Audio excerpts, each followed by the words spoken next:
Hi, everybody. Welcome back to the new episode of the Making of Tin Can Sailors. Today I'm here with one of our production designers, Juan.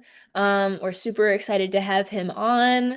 Juan, do you want to tell us a little bit about yourself and your role? I'm Juan. I was one of the production designers alongside Claire. I focus mainly on costume, hair. I had my art director, Leah. Shout out to Leah. She helped me a lot with makeup and stuff. And Claire was more on the set props side of things.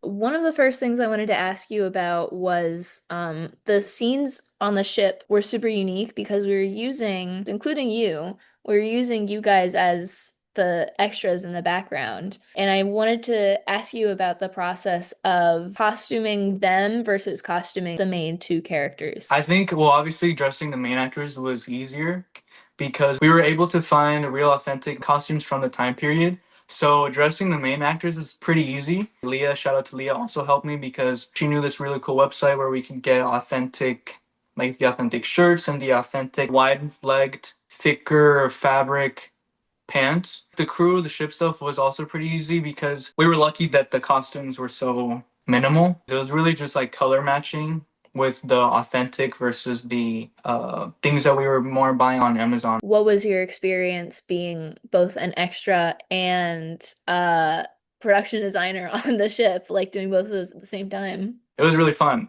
running and pushing people to the side for the scene, so it was fun.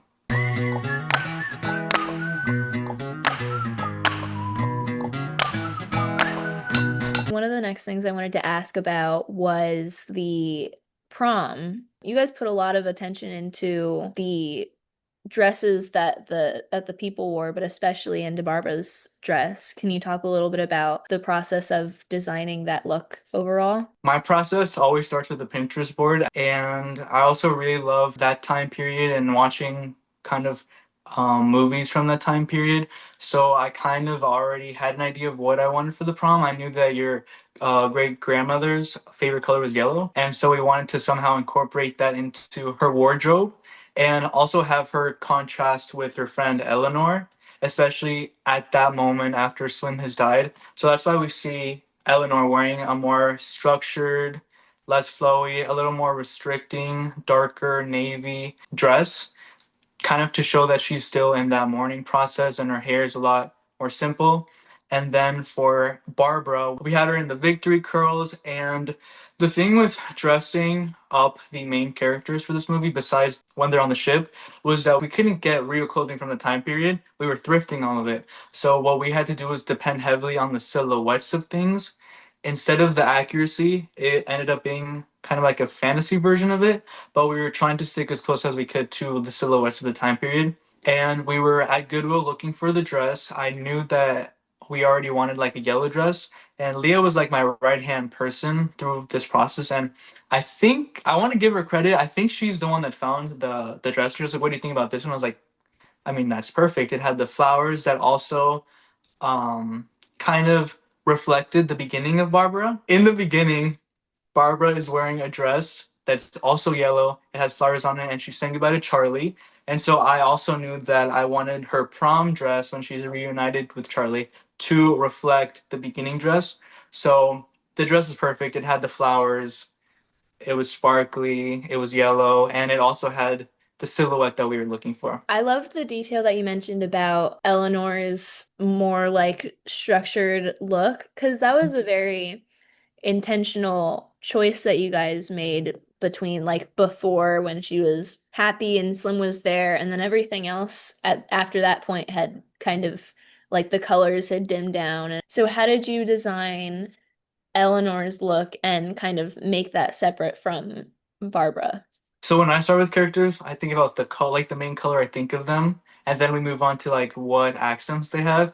So Barbara, I knew she was gonna be yellow. Her main color was gonna be yellow. It was gonna be warmer because I knew that it had a contrast Eleanor's by the end. So we landed on Eleanor's color being blue, knowing from the beginning, reading the script, that she was going to go through this loss and grief. I knew that I wanted to have her character end like on a darker blue but I think that it made sense for her character. This was one of the references, like the navy with the blues and a more like structured, sharper silhouette because she's going through so much grieving her loss.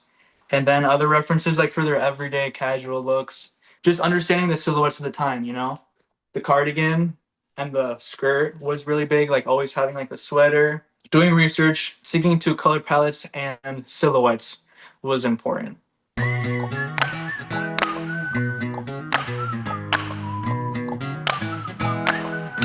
One of the next things I wanted to ask about was the beach. So we had them in bathing suits, and you had to do a lot of research about that. So can you talk a little bit about your process with tackling the beach? Of course I can. I got this book, Vintage Fashion Illustrations, and this is kind of like one of the inspirations I had. So here we have something that's very close, an ad from the around the 1940s, and it was pretty close to what they were actually wearing. We got trunks that were kind of like his, you know, the red bathing suit, and also we had like the cape that was really pretty. I think also something that was very important was not aging them too much. Kind of make sure that the audience understands that they're also teenagers and that they're relatively young. That day was fun, bro. It was cold though. I felt bad for them. I was wearing boots and a sweater. It was cold, It was but cold it that was really day. pretty.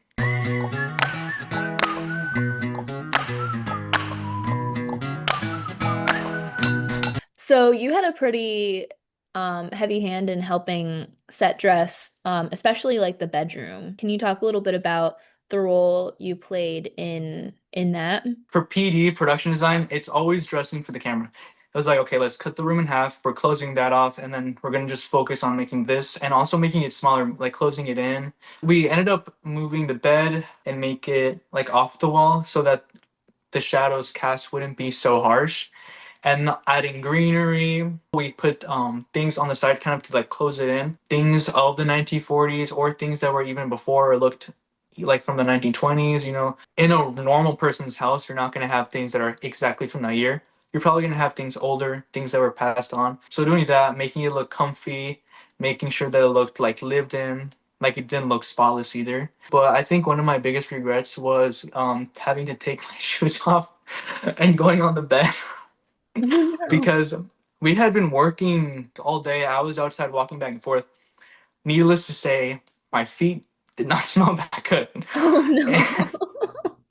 and I think that's like when you said the bedroom scene, that's all I remember is like having to get on the bed to I think we were putting like some fabric over the window because the window didn't have a curtain, hmm and that was very embarrassing. But I was brave enough to take my shoes off. I told Claire, I was like, Claire, take your shoes off, and she said no. So I think she also has stinky feet. We all had stinky feet, but I had to be like the You stepped sacrificial up to the lamb. plate. I You had to. did what needed to be done. Exactly. So that was my sacrifice, was sticking up the room.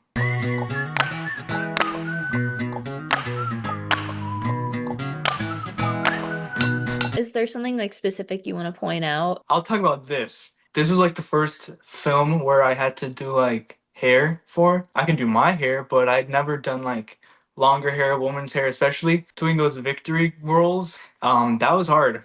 I did not know how to use bobby pins at the beginning of this film, but afterwards, with the help of Regan and Sage, like they both helped me. And also Leah. Shout out to Leah. Leah also did the makeup.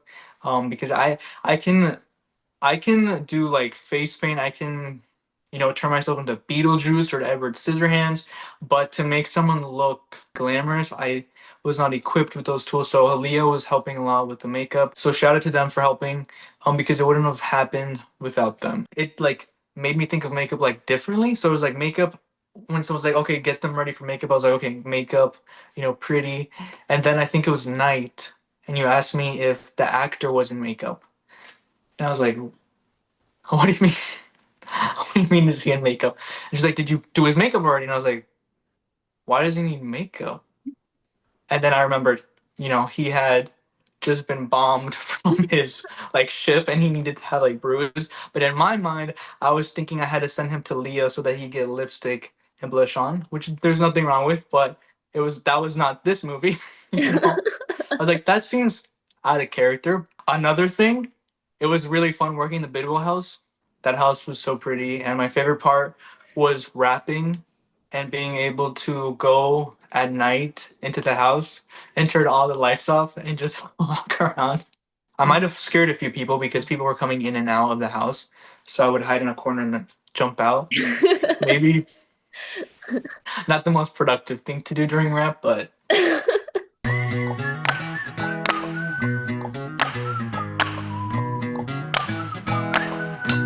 So, do you have any advice for aspiring production designers or like hair and wardrobe people? yes, I do. This one was fun because I was working with Claire. And I think working with somebody else in the same department, you can tell how they do things differently. My approach to production design was different than Claire's. Claire is like someone who's very detail oriented. I think something that she said in her interview is very true. Production design isn't only for the camera, it's also for the actors. And that's actually something John said when he put on the costume for the porch scene. Like he put it on, he was like, wow, costumes are important because it made him, I guess, really assume the character. I think that's one of my advice, like making sure you have communication with the DP, making sure you have communication with the director. But yeah, I think good communication and having fun, I think, would be my advice. Juan, thank you so much for coming on today. I love hearing your process. Where can the people find you? What have you been up to? So aside from me having PD'd Michaela's film, Michaela was one of the producers for my film, The Bruvin at Jesus High, which is about four male witches, coven of brus. And if you want to know more about my film and go check out Michaela's production skills, you can go to the Bruvin, Bruhven at Jesus High on Instagram or TikTok, and you can check my personal social media at everyone's Juan and only. Juan, thank you so much. Thank you guys for watching. If you're interested in supporting Tin Can Sailors, we have the festival fundraiser down in the description below. So check that out if you can. Awesome. Bye. High five. Bye. Ah.